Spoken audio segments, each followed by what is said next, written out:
The world of public health evolves with new data and decisions. Each day brings new insights and challenges that shape our collective response to ongoing health crises. Just yesterday, on May 20th, 2025, the FDA made a significant announcement. This decision has the potential to impact millions of lives and alter the course of our public health strategy. The agency has decided to limit COVID-19 vaccine recommendations. This marks a pivotal shift in how we approach vaccination efforts. This move comes when many believed the path forward for COVID vaccines was becoming clearer. The sudden change has left many in the public and health sectors questioning the rationale behind it. It's a development that warrants a closer look. Understanding the nuances of this decision is essential for both healthcare providers and the general public. Understanding these changes is crucial for everyone. It affects how we plan our health strategies and protect our communities. This isn't just a minor tweak to existing guidelines. It represents a fundamental reassessment of our vaccination priorities. It appears to be a fundamental reassessment of who should be prioritized for COVID-19 vaccination. This could have far-reaching implications for public health policy. The timing is noteworthy as we head towards another fall and winter season. With colder weather approaching, the risk of respiratory illnesses including COVID-19 increases. Many families are looking for clarity on how to best protect themselves. The FDA's guidance will be crucial in helping them make informed decisions. The FDA's decisions play a pivotal role in shaping public health strategies. Their recommendations influence how resources are allocated and which populations are prioritized. One of the most prominent pieces involves the Novavax COVID-19 vaccine. This vaccine has been a key player in the global fight against the pandemic. This vaccine, known as Nuvaxovid, just received full licensure from the FDA on May 19, 2025. This approval is a significant milestone for Novavax and for public health. However, this approval came with unexpected limitations. These restrictions have sparked a debate among health experts and the public alike. These limitations, coupled with the broader shift in recommendations, are raising questions. People are eager to understand the reasoning behind these decisions. Why now? And what does this signal about the future of COVID-19 management in the United States? These are the questions on everyone's mind. We need to delve into the details to understand the full picture. Only by examining the specifics can we grasp the implications of the FDA's new stance. So, what exactly are these new limitations? The FDA's full approval for Novavax's Nuvaxovid vaccine is not for everyone. It's specifically limited to individuals aged 65 and older. Additionally, it includes those aged 12 to 64 with underlying health conditions that increase their risk for severe COVID-19. This is a significant narrowing from the previous emergency use authorization. Many younger, healthy individuals might find it's not explicitly recommended for them under this full licensure. The FDA did not specify which underlying health conditions qualify an individual between 12 and 64. This lack of specificity can create confusion for both patients and healthcare providers. Doctors will need clear guidance to determine eligibility for their patients. This ambiguity is a concern because clarity is paramount when it comes to public health recommendations. When the FDA makes such a significant change, the immediate question is, why? The FDA typically bases its decisions on a thorough review of scientific data, focusing on safety and efficacy. The official reasoning likely centers on targeting the vaccine to those who stand to benefit the most, the elderly and those with specific health vulnerabilities. This approach prioritizes resources and potentially minimizes any perceived risks for healthier, younger populations. However, the path to this decision has not been entirely smooth, raising some concerns. The FDA has also mandated that Novavax conduct a post-approval randomized, double-blind, placebo-controlled efficacy and safety study. The Novavax vaccine, Nuvaxovid, holds a unique position in the COVID-19 vaccine landscape. Unlike the mRNA vaccines that have dominated headlines, Nuvaxovid offers an alternative approach. It is currently the only protein-based COVID-19 vaccine available in the United States, providing a different option for those who may be hesitant about newer technologies. Protein-based vaccines use a more traditional technology, similar to vaccines for influenza or shingles. This method has been tried and tested over decades. They work by introducing a purified piece of the virus, in this case the spike protein, directly into the body, prompting an immune response. This approach can be more familiar to some people. Nuvaxovid also includes a proprietary adjuvant called Matrix-M, which enhances the body's immune response to the vaccine. An adjuvant is an ingredient used in some vaccines to help create a stronger immune response.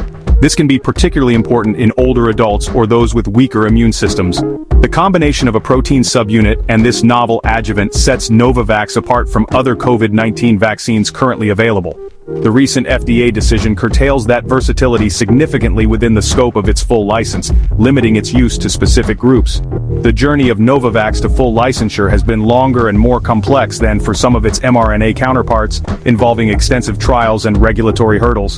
The FDA's decision to grant full approval but limit it to older adults and high-risk younger individuals is particularly striking, raising questions about the criteria used.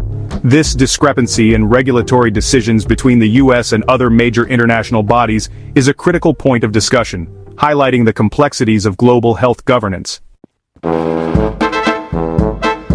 It's always challenging to pinpoint motivations behind regulatory decisions, as they are complex and involve many factors. However, the circumstances surrounding the Novavax approval invite consideration of potential political and economic undercurrents. The unusual step of an FDA deputy commissioner requesting additional data late in the Novavax approval process has fueled speculation. Economically, the vaccine market is a multi-billion-dollar industry. Decisions made by the FDA can have profound impacts on the financial viability of pharmaceutical companies. Limiting the scope of a vaccine's approval directly affects its market share and revenue potential. The political landscape surrounding vaccines remains charged. Public trust in health institutions has been tested throughout the pandemic. Transparency in decision-making is paramount to maintaining public confidence. The FDA's recent decisions on COVID-19 vaccines have elicited a wide range of reactions from both the medical community and the general public. Among medical experts, there isn't a monolithic viewpoint. Some public health professionals may support a more targeted vaccination strategy. However, other medical experts have voiced concerns and criticisms. The primary concern revolves around limiting access and choice. From the public's perspective, reactions are similarly varied and often reflect broader sentiments about vaccines and trust in institutions. Some individuals may welcome what they perceive as a more cautious approach from the FDA. Conversely, other members of the public are likely to be confused or frustrated by these new rules. Even as we dissect the implications of these new vaccine restrictions, the science of COVID-19 continues to move forward, evolving with each passing day. A crucial aspect of ongoing preparedness is ensuring that vaccines are effective against the currently circulating and anticipated future strains of the virus. This involves constant monitoring and research to stay ahead of potential mutations. The FDA's Vaccine Advisory Group, VRBPAC, is scheduled to meet tomorrow, May 22, 2025. This meeting is highly anticipated by many in the scientific community. This meeting is pivotal as they will discuss and make recommendations on the selection of vaccine strains for the upcoming fall and winter season. Their decisions will have far-reaching implications. Their decisions will guide vaccine manufacturers in updating their formulations, ensuring that the vaccines remain effective and safe for public use. The World Health Organization's COVID Vaccine Advisory Group, tagged COVAC, recently made its own recommendations. These recommendations are based on global data and trends. They suggested that current vaccine strains are still appropriate for monovalent vaccines, which target a single strain of the virus. The FDA's advisory committee will likely consider these WHO recommendations, alongside US-specific data, in their deliberations. This collaborative approach ensures a comprehensive review. Vaccine manufacturers like Novavax are closely watching these developments. They are preparing to adjust their production lines based on the upcoming recommendations. Novavax has stated that it expects to be ready for commercial delivery of its updated vaccine in the fall. This readiness is crucial for timely distribution. The interplay between strain selection, vaccine updates, and regulatory approvals is a delicate dance. Each step must be carefully coordinated to ensure public safety. Public health authorities aim to stay one step ahead of the virus, but this requires rapid adaptation and clear communication. The goal is to protect communities and save lives through proactive measures. So what do these FDA changes mean for the average person? For individuals aged 65 and older, or those aged 12 to 64 with qualifying underlying health conditions, the Novavax vaccine remains an option. However, for healthy younger individuals, its availability is now curtailed. This may mean fewer choices or a need to consult more closely with a healthcare provider. The broader implications for public health are significant. A strategy that increasingly targets vaccines only to the most vulnerable could be interpreted in several ways. On one hand, it reflects an evolving understanding of the virus and immunity. On the other hand, it could inadvertently lead to lower overall vaccination rates. Maintaining and rebuilding trust requires clear, consistent, and transparent communication from regulatory bodies like the FDA.